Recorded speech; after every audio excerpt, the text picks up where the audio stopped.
Hello, everyone. Welcome to Cross Culture Critic. I'm Chris. And I'm Joe. Welcome to the show. How you doing, man? I'm hanging in. How about you? I'm good. Good. You just lost some weight just a minute ago. I did. I delayed the start of our program so I could take a dump. I have never, ever met anyone as open about their pooping habits as well. As you know what? Which is an admirable thing. You know what? Everybody does it. Everyone and poops. I try to take the stigma away from it.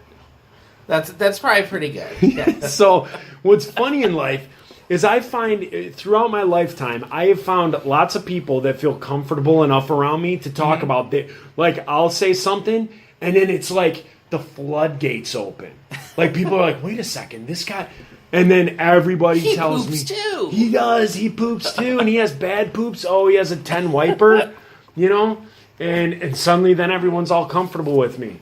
What's funny is you do another podcast, which I listen to quite a bit. It's a very funny podcast. Oh, good. But I have never heard a podcast where more reliably, I know they're going to talk about poop a lot on this show. Or butthole. The word butthole comes up a lot, too. A lot of butthole talk and a lot of really weird fears about pooping in public places. Yeah.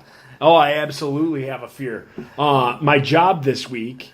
right now I'm working at a school. And so I asked the principal, I'm like, you know, kind of as a joke, I'm like, they're building this new part of the school. And I go, hey, am I going to get like my own private bathroom on this part that's being built? And he's like, why? Do you need your own private bathroom? And I'm like, well, heck yeah, I'm a private pooper. Like I just can't go into a bathroom and go. And he's like, well, you know, there's, you know, that one bathroom, you know, where, you know, teachers can use it and stuff like that. And I'm like, I don't think the bathroom that's in the main office is the bathroom you want me using, you know, when I'm going to, like, blow it up. So he tells me about this one bathroom that's, like, unmarked in the school. It's a bathroom that teachers can use, or, like, transgender kids that don't know which bathroom to use. They can go use this one. And so he told me, like, where it is and, like, that you need a key for it or something like that. So... the day hits where I'm at work, and I'm like, I gotta go. So I go and find this bathroom that he told me about. The school is, like, empty, like, all the kids are in class, all that stuff. I go in the bathroom. I get all my equipment off, which, you know, is a process to then be able to sit down and take a dump. No more did my butt cheeks hit the toilet seat. Then...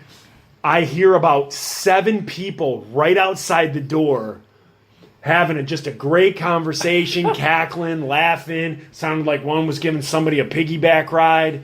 Like, just having a great time. Now, where I'm sitting on the toilet, it's just a one-person bathroom, so there's not a stall. Yeah.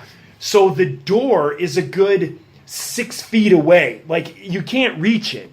So if someone tried to open the door, like, it was locked, but if someone put a key in it and didn't knock, they just opened the door and there I'd be sitting on the pooper. So it was the most nerve-wracking poop I've had in months. Did they eventually go, or?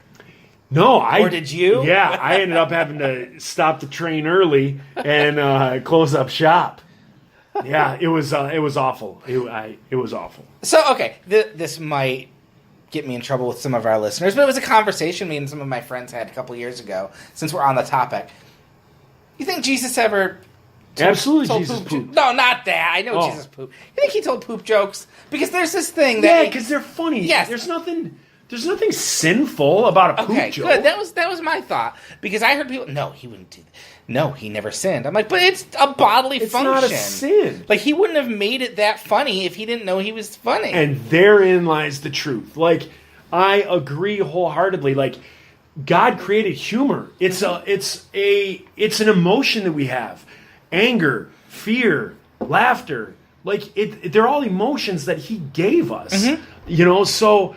Of course, absolutely, I bet someone, you know, they were walking, him and his apostles, and someone ripped a fart, and they all giggled for the next mile, you know, and somebody well, else... 12 guys, what do you think is going to happen? Exactly. So you're going to be farting, and there's going to be stories, there's going to be regalia of pooping.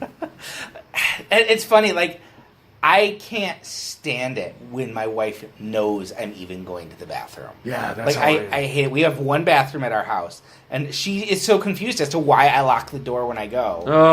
And I'm like, no, I go because I don't want anyone walking in. That's my time to be by myself. Yeah. But also, like, I don't want you to know what I'm doing. Like, I have an image to uphold. Right. Right. But she'll come in. I'll be in the shower, and she'll just walk right into her bed. I'm like, no, that's like the last vestige of mystery. Yeah, and no one can poop while you're showering because steam makes the stink expand rapidly. And that's just awful.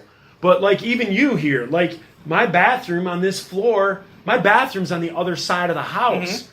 I still don't poop in that bathroom if you're here. I go downstairs. You're always in the bathroom. In my house. I have a basement. I have a bathroom way in the basement. And nobody ever goes down to the basement. That's where I go to poop. If someone's here. If nobody's here, if I'm just by myself, which now with my weekend schedule, I'm not often. But I never use the first floor bathroom if someone's here. Even my kids, I'll still go downstairs. Wow. Yeah. My son, he is 6, and he is at the stage where sometimes he'll just forget to flush. And I tell you what, I go and see what he did, and I'm kind of terrified. Like that kid is making. You know, an easy way to fix that? Huh? You don't flush. Oh, that's a good idea. And then just be like... Yeah, okay, but then at that point, you know what's going to happen. He's not going to go in. My wife's going to go in. And why didn't you flush? You're like, I'm teaching him a lesson. Have him come in here and go. Cross-culture critic, keeping it classy for Jesus. So last time we talked, we kind of got on a better tangent, but we were talking about the Batman movies. You had watched them with your daughters. Yeah. So I had a quick question. Do you have what are some of your favorite movie series? Like, I would say a series consists like 3 or more. There's 3 or more movies in there. Okay. Do you have them, and how would you rank the movies? Well, definitely like the Star Wars. Okay. Like, I want to be that like movie guy that like brings something new to the table and far out that. Yeah, but Star Wars comes out of left field, but. That's just it. Star Wars is Star Wars, and it's brought me so much enjoyment, so much fun, all that. I'm 41 years old, and since I've been, I don't know, when did Jedi come out? 86, 87? 83. 83. So since 83, I was what?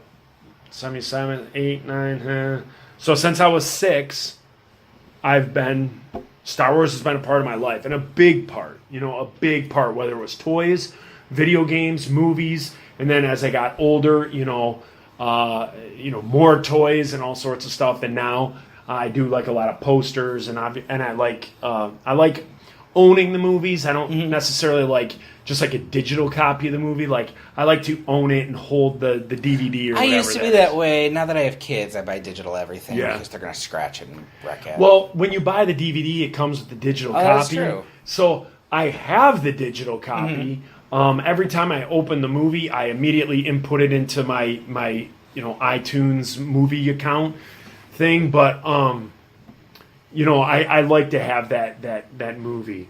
But so like Star Wars, I have to say Rocky. Oh, that's the top of my list. I think Rocky's my all-time favorite. Yeah, like Rocky's is great. There's some of the Rocky, like I like Rocky 1. I like Rocky 4, and then I like the what was like the one that came out. It was like his son. Oh, and Creed. Oh no, okay. Prior to Creed, Rocky Balboa. That was fantastic. That is a good one. I like that one. And Creed was good. Creed's really good. Yeah, I like Rocky Balboa. It has that. He has that great speech in it. Yeah. With that's when how life hits you down. Yeah. It's not about how hard you get hit, but how hard you get up. That's how winning is done. Yeah. That's how winning is done. I had not ever seen the Rocky movies the whole way, like all of them, until a few years ago they put them on Netflix. So I thought over the summer it would be fun to just, and I was going to do it for a laugh. Just I'm going to watch all the Rocky movies, ha ha ha. And they are so good. Yeah, I knew Rocky was good. Like Rocky is one of my 20 favorite movies. It's a great movie. But I didn't realize like that whole series. I just love you have this whole story about he's this kind of palooka from nowhere, and he just wants that chance in the ring. And then you see him, he's like top of the world. But then you also see him like after he's famous, and they have stories about that. So yeah, I like Rocky a lot. Like, Yeah. I think Creed is really good. Rocky Balboa is good. I kind of get mixed in like the middle series. Like Rocky 3 I really like with Clubber Lang, because Mr. T's awesome. Yeah, those are good. And it had Hulk Hogan. Hulk Hogan, yeah. Lightning Lips. No, Thunder Lips. Thunder Lips. Thunder Lips. One of the newer ones that the third of the series comes out in the future. I think they're filming it now. But it was one that I didn't know a whole lot about. Just saw it on a whim and absolutely loved it. Fell head over heels. I think I know what you're going to say. John Wick. Yeah. I love the John Wicks. And so the third is coming out soon, and I think that's it. I think after the third, Well, after the third, they're doing a TV show Oh, that I don't really? think is about John Wick, but it's about the Continental Hotel. Okay. So there's going to be like stories. I don't know if it's like Well, that every could be week. good. Yeah. John Wick is good. I remember when that came out, I was laughing at the whole idea, because the whole idea before you saw the movie was it sounded almost like a joke. Like, they killed his dog and now they're going to pay. And I'm like, that is the dumbest idea for a movie. And then you see the movie and it's so awesome. Yeah, I love it. And then John really Wick, I like think John Wick 2 is even better. Yeah. Other than that, I mean, I'm looking around my house at the Jaws series was horrible. Oh my gosh, Jaws. Like, there's Jaws, that's it. Like Jaws 2, 3, and 4. I don't even. I'm trying to think if I even saw Jaws 2. I don't even think recognize did. those as. Jaws 3 is like SeaWorld. I remember that. It's like not Randy Quaid, Dennis Quaid at SeaWorld fighting Jaws. And then Jaws 4, the only thing I remember two things. One is the whole plot of the movie was the shark tracked him from Martha's Vineyard to the Bahamas to get revenge. And two, at one point the shark roars. Like, they're trying to shock the shark, and it like pops out of the water. It's like, roar! Oh, no. Yeah, it's pretty bad. I would say I like Lethal Weapon a lot. Okay. Like, I always go back and forth between Lethal Weapon and Die Hard, but Die Hard only has like one or two good movies. And Lethal Weapon, I think I like all those. I like Mel Gibson and Danny Glover a lot. I never really got into them. It just wasn't. It wasn't a movie series that I honestly don't know if I have ever watched the entire Lethal Weapon through. They're good. They kind of turn into a sitcom near the end. Like 3 and 4 are definitely more comedy than action. But I think the first two are really good. And the fourth even has like Jet Li. And they're pretty good. Back to the Future. Back to the Futures I do like. I like all three of those. When I was younger, I loved the first one. Thought the second one was really good. And didn't like the third one. As I've grown up, I've realized that third one, like, I went through like a phase like in my teenage years, kind of when like the third one was coming out, that like they're just doing a cash grab. Yeah. But then you realize like, no, there is stuff in the first movie that talks about what was going to be in the third movie. And it was a trilogy set from the beginning. And it really does tie in. And so the older I get, the more I do like the third one. I like the third a lot. Yeah. And so, Back to the Future, I absolutely love that series. But another good one is that I like. I don't know if it's good, but another one that I just really like is anything that deals with the Predator. The new one comes out Friday. The new one comes out Friday, which, again, I'm not going to see because I can't go see movies anymore. But you probably have to go into one of those ones with, like, the recliners anyway. Yeah, not going to do that. Not going to do it. So, but I like the Predator movies. And then another one that when you said Lethal Weapon is the Die Hards. See, I love Die Hard. I think Die Hard is awesome.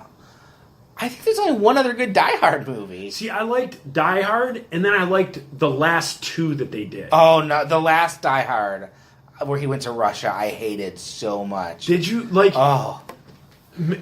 I didn't mind it, and then the one before it with the kid... Oh, yeah, with Justin Long? Yeah. Yeah, I didn't think that was a bad one. Yeah, like, I liked that one, where they, like, shut down the grid, and they started, like, doing, like, terrorist attacks in the US I kind of by like that shutting one. down, like, yeah. The one with Power Samuel L. grids. Jackson I like, too. Die Hard with a Vengeance. Yeah. I think that's good. I think the second one is pretty rough. Yeah. Because it's just Die Hard. Yeah, it's the same thing. Yeah. Again. Yeah. The one that I keep wanting to get like embarrassed to say I like them, but they made a ton of money, so I can't be the only one. It just seems weird because I wrote about movies for so long that it almost seems like beneath me to like these. But I have seen in theater opening weekend every single one of the Jackass movies. And I love the Jackass movies. Yeah, I like the Jackass movies too. I started watching one, they had one on Netflix the other day, or maybe it was Hulu, Jackass 2, and I started watching it with my girlfriend, and she was like, really? Yeah. Like, really? Yeah, that's we're going to watch Kelly's. this? And I was like, what? And she's like, no, not going to do it. So I had to shut it off. I don't think I have ever laughed as hard as watching those in the theater. Yeah, they're pretty funny. And I don't even know if I could say why, because I'm like, it's stupid and it's crass, but it's real. They're really doing that, and that just makes me laugh. Yeah. And they laugh through it, so that kind of makes me feel better. Like, they're hurting themselves, but they think it's fun. Uh-huh. So I'm okay with that. Another series, I don't think it's a series per se, but in my mind, I think I lump them together, is like the Clint Eastwood spaghetti westerns. I think I've only seen one of those. Like Good, the Bad, and the Ugly, Uh-huh. Outlaw Josie Wales, Hang 'em High, Okay. Pale Rider. Those are all phenomenal. I mean, phenomenal I've movies. seen A Fistful of Dollars, and I like Fistful that of Dollars. Like all those. Like, I don't think in any of those he plays the same character.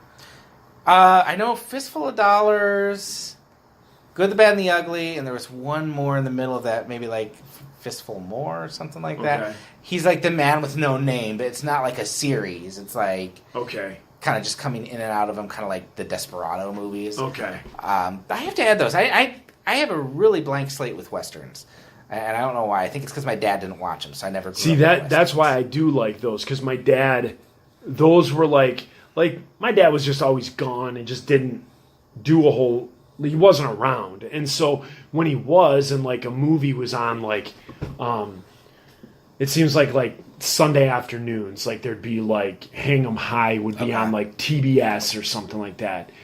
And TBS, not TBN, right? No, TBN would be Trinity Broadcasting. Yeah, that would be something totally different. So TBS but they want a or Fistful of Dollars. TNT, things like that would show like Outlaw Josie Wales, and my dad just loved those movies, and so he got me into them. So now, like as an adult, like over like the past couple of years, like I saw like Hang 'em High for like $5 on Blu-ray for like $5 at Target. Okay. And then Pale Rider is my favorite Western. Pale Rider and Young Guns are my favorite Westerns of all time. Yeah, those are good. Yeah, but I need to catch up on Westerns. I don't have a lot. Maybe we'll save that for another day. I think I do. I need to add that. I need to brush up on those. Because there's some Westerns that I haven't seen. I remember seeing Unforgiven when it came out in the theaters. I need to see that. And I didn't like it. I was I was like 13 or 14, I think, when it came out. And I saw it, I didn't like it, and never saw it again. But I've read over the years that like that's been like one of Clint Eastwood's like almost one of his best and movies. It's almost like an anti-Western from what I've heard. Like dealing with the violence, like the ramifications of the violence. Okay. And, I really liked the remake they did a few years ago of 3:10 to Yuma. Okay. With Christian, it was Christian Bale and Russell Crowe, and it was really good. What about the Tarantinos? What, like the Tarantino movies? Hateful Eight.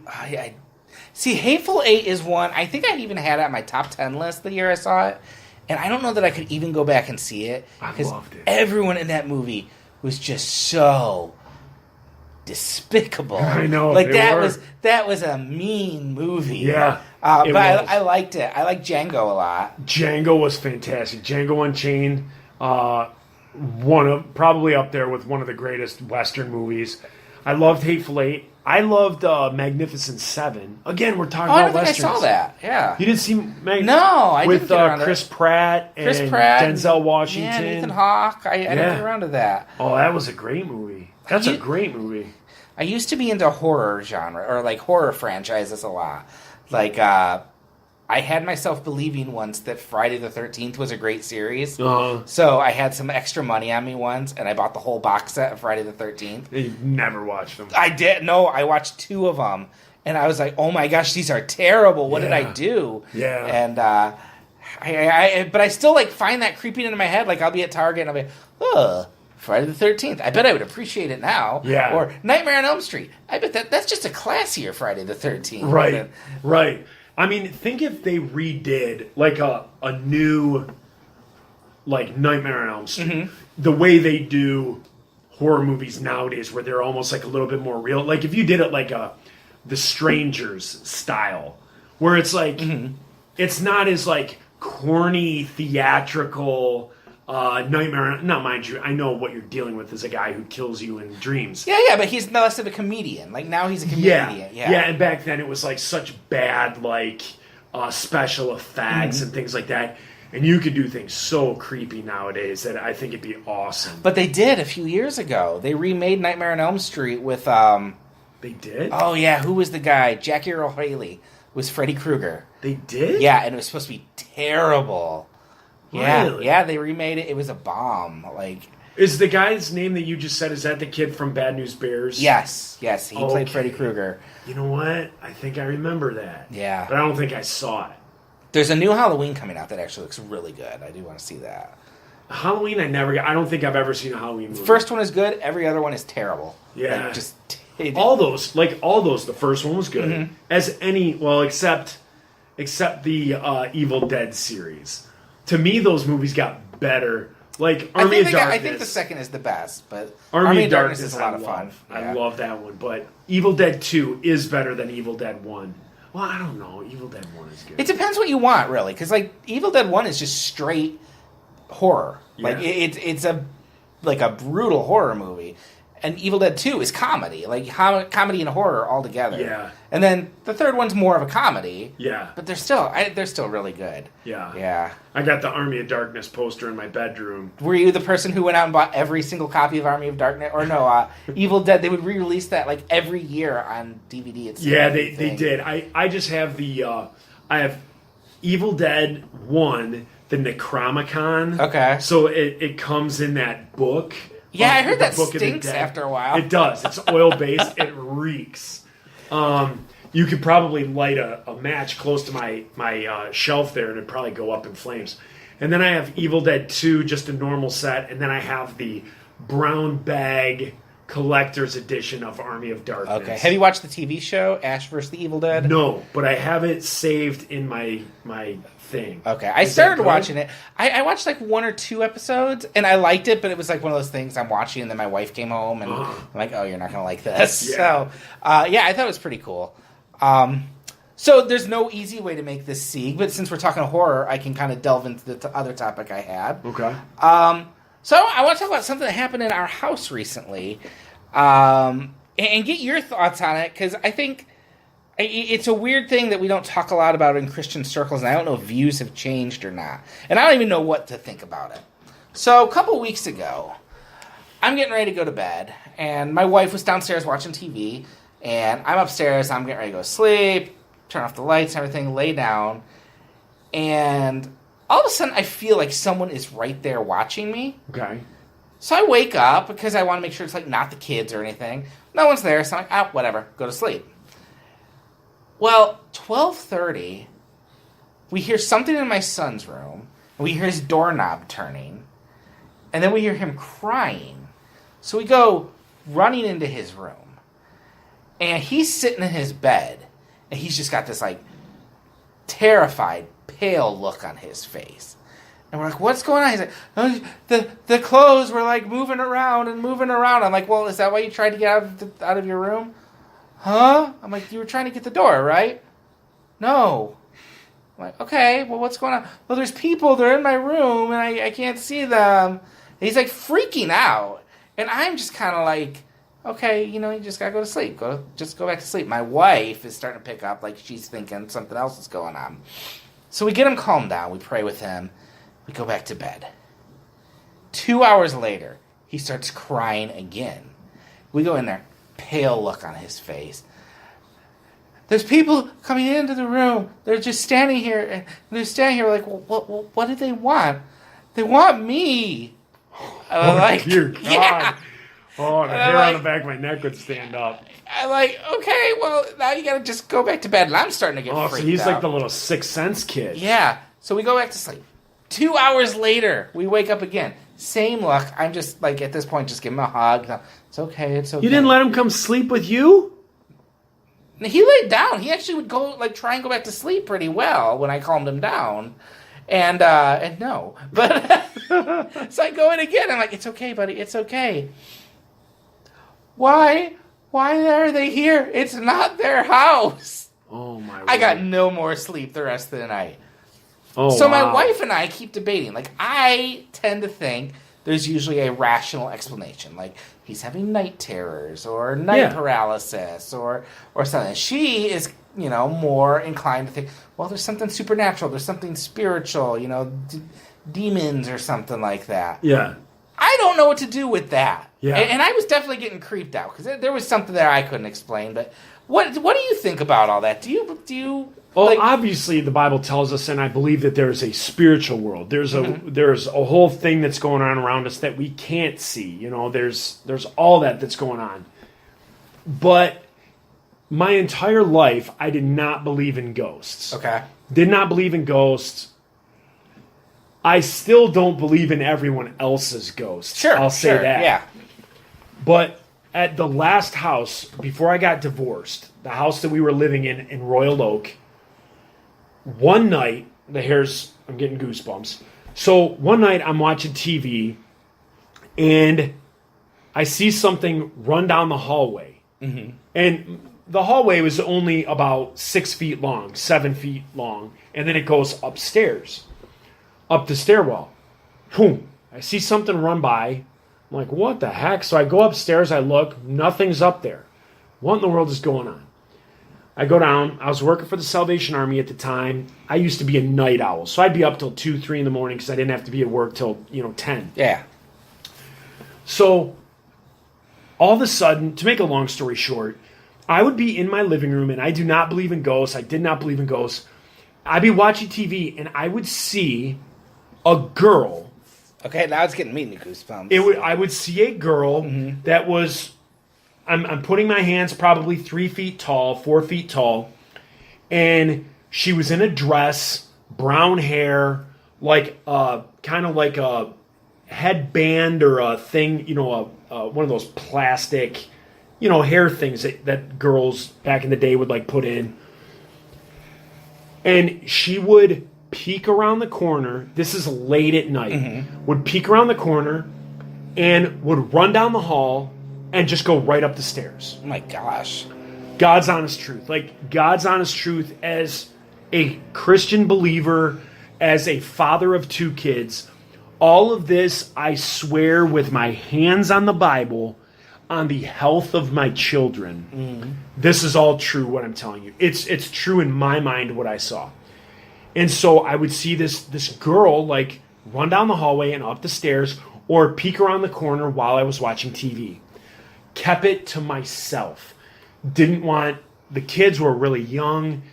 Didn't want my wife, I wasn't going to say anything to my wife because I didn't want to freak her out. Yeah. Just kept it to myself. This little ghost girl never said anything, never made any noises. Nothing in our house would move, nothing.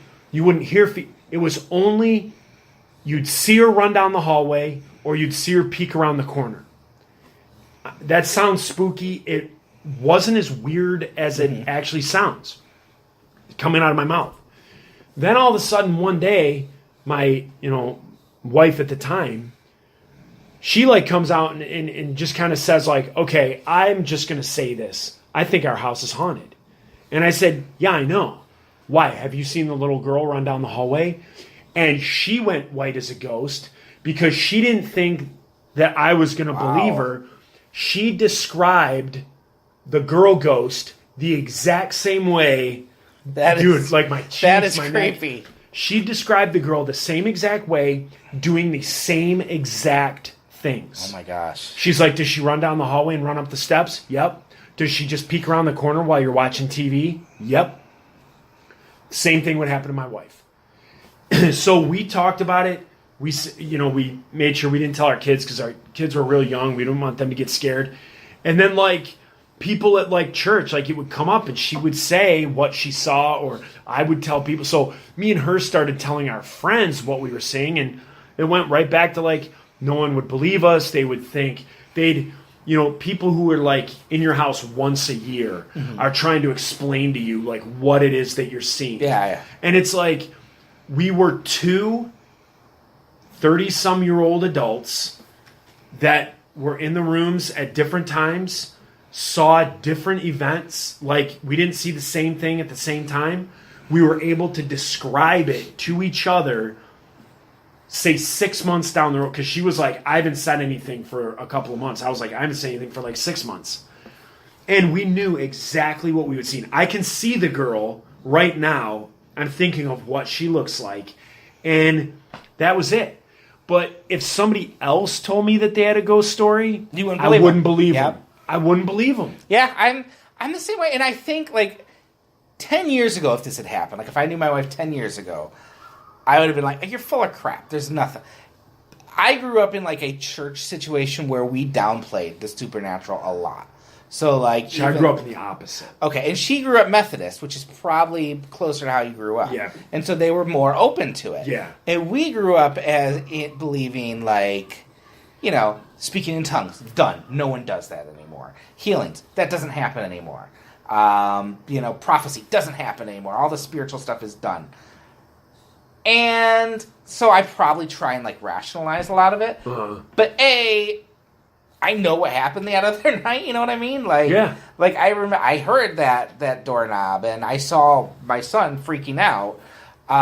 And B, I think it's like, I think you can go on the one direction where you see the devil everywhere, and you over spiritualize everything, but you can easily go the other way, where you have this faith that you're supposed to have with like the God of the universe, but there's nothing supernatural about it, and I don't understand how we can make that leap. Like I look back at how I raised Grace, I'm like, I think he probably cut off a lot of good things and a lot of like important things just because you couldn't see it or it wasn't rational. Little girl.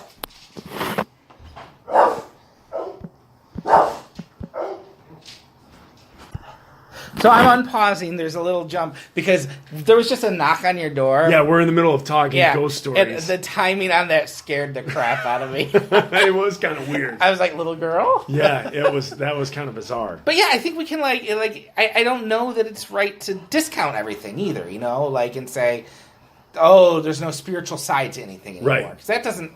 Well, I think this podcast has kind of shown like where I am in my spiritual walk and how I just blindly trust or hang on to things.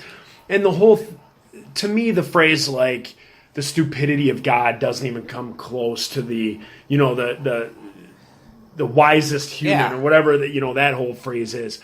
And to me, like there's just so much stuff that like we don't understand, and then we sit here and we try and come up with human ways of explaining it when, you know what, maybe we just don't get it. Like when we die, like here's something, like maybe a little tangent, but like when you die, do you think when you die you immediately go to heaven?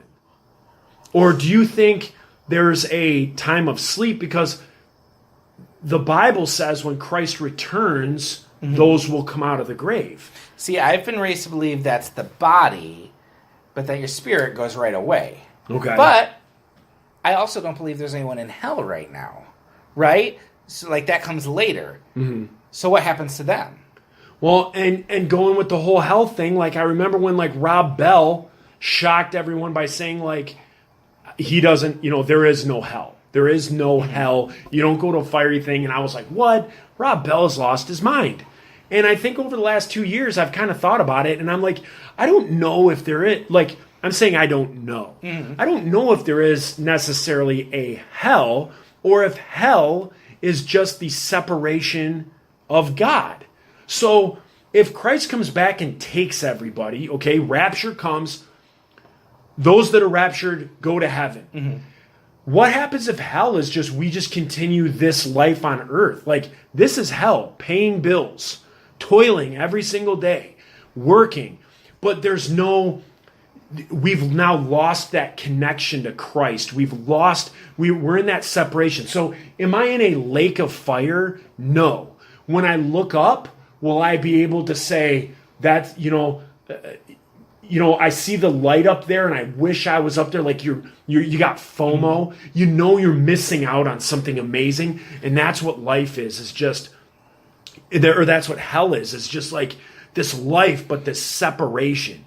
I don't know what it is. But the older I get, like, I don't necessarily think or know that, yes, hell is a place. You are in the center of the earth and you just sit on a fiery stone all day in a lake of fire, and that's it. Like, you're constantly getting burned. Like, I just kind of think that's what this is. Like, I cannot convey to people how bad divorce got me. Even what comes out of my mouth, I'm explaining 1/1000th of what it actually did to me. And to me, hell would be going through a divorce every single day. Those feelings that I felt of just hopelessness and heart just broken and shattered, and like, what do you do? Like, broken. That's the only word I can use. And if hell is just that just being broken and knowing, like, the last train just left, pal. There is no more after this. Like, you missed the boat. You didn't do what you were supposed to do. You turned your back. You didn't do this. You didn't do that. And just that brokenness every day, like, to me, that's that hopelessness that people feel prior to committing suicide. Like, that's that hell on earth that, like, people just want to free themselves of. And if they think freeing themselves is, you know what, fade to black, I'm done on this earth, I understand that. I can understand that. Sure. But that's kind of like where I go with that. And so with the whole thing of, like, heaven and hell and all those things, and what I was talking about was, doesn't it say that we rise once he comes back to take us? That in there lies the crappy point that I'm not making really well of, okay, so we die now, and are we just waiting here? And we can't see spirits and we can't see souls, but maybe some people can, maybe have that gift, that discernment takes another step or another tweak, or, the Bible tells us that there's seers. The Bible tells us that there's, fortune tellers, that there are these things. And what's the difference between if you're a fortune teller that tells fortunes, so you fall on the occult side, or you're a Christian that still has that quote unquote gift, you're a prophet. One person's a fortune teller, one person's a prophet. Like, at what point do those things those quote unquote gifts or curses that people have, I don't know where to take my sense from there. You know what I mean? Yeah, I think you're hitting on probably what my wife leans more toward, which is her belief that maybe, people who've died and they're not in hell, like we believe. I believe if you're a believer, you've gone to heaven in some way. But if you're not a believer, I don't think anyone's in hell yet. So I don't know. So maybe they are waiting here, and that's what we're seeing. And that's kind of what Kelly leans toward. Okay. I swear, if she's listening to this, which she never listens to this. Yeah, well, but if she listens, she's gonna be like, "Well, that's not what you said." It's so weird. Like it's like my brain will switch. Like, I want to find a rational explanation first, but the longer I'm with her, the more I'm like, I don't know that she's a smart person. She's a rational person, and so I feel like there's got to be something to what she says. And then I think about things that I don't. Like, I used to be very staunch. Speaking in tongues, done. Doesn't happen. I don't believe that anymore. I believe it's still there. Yeah. Some people still do it. They have that gift. Yeah. I don't have it. So I don't know. It's weird. It's freaky though. Yeah, it's definitely freaky. I just don't think something can be talked about like that much, and so many people have experiences with it and things like that. You can like, if you take everybody who's got a ghost story or a story like that, you can like cut out the nuts, like just the people that are mental. Right. You can cut out the people that were on drugs or using at the time. And then when you start to cut all this away, you eventually get to a point where very smart, educated, upstanding people have these experiences. Sure. And then at that point, I'm like, okay, well, what now? At that point, you can't explain that stuff away. Me, myself, I have experienced it. Mm-hmm. Like I said, I don't believe other people. I believe I'm the only person that's ever experienced it for reals. But, I just don't get it. Like, you watch these ghost shows on television, and I think they're corny.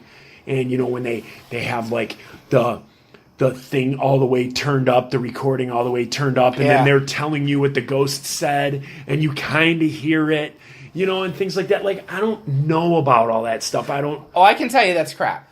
I went a few years ago, about 10 years ago. I was a reporter at this point. Do you know the Locker Room Saloon in Utica? I don't. Okay, it's a bar in Utica. It's like an old bar. And there's been a legend that's been haunted for years.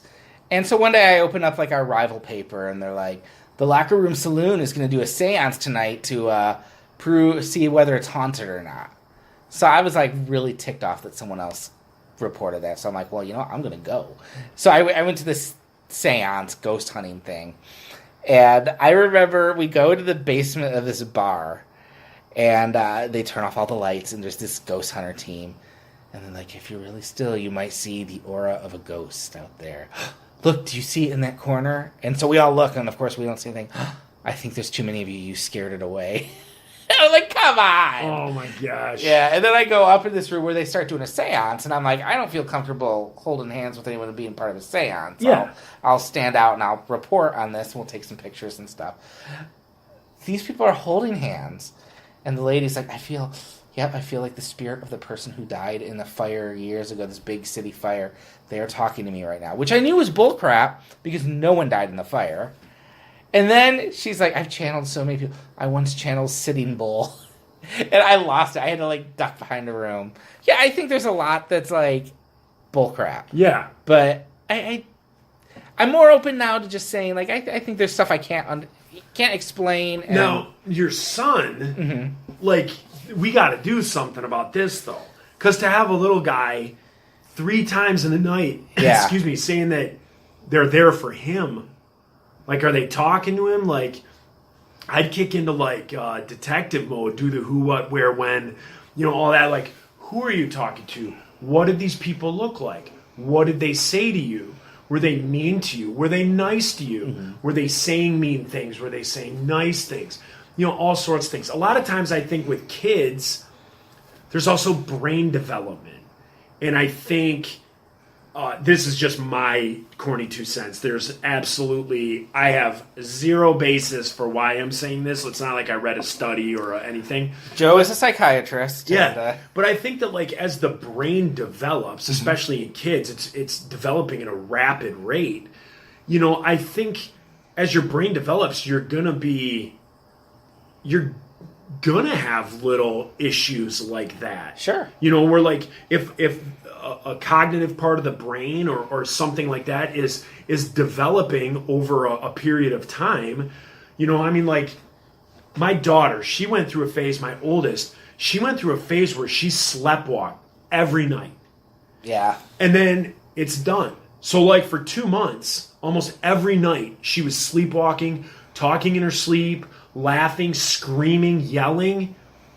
I'm guessing that's just her brain. That part of her brain was forming, was, doing all that stuff.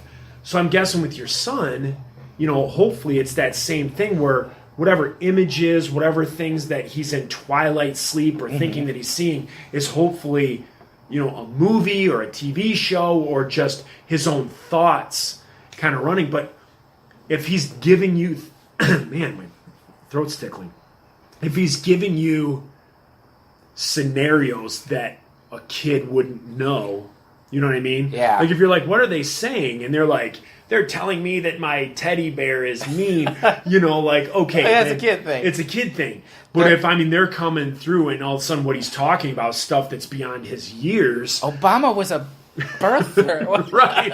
I'd be like, time to sell the house. Yeah, and the thing is like, it would be, I was so ready to write that off as like, he's having night terrors. Or there's this documentary on Netflix called The Nightmare, and it's about sleep paralysis. And I'm afraid to watch it because, like, sleep paralysis is one of these things where, like, you'll wake up, you can't move, and you'll see, like, things hover, like, by your bed. It's like a mental condition.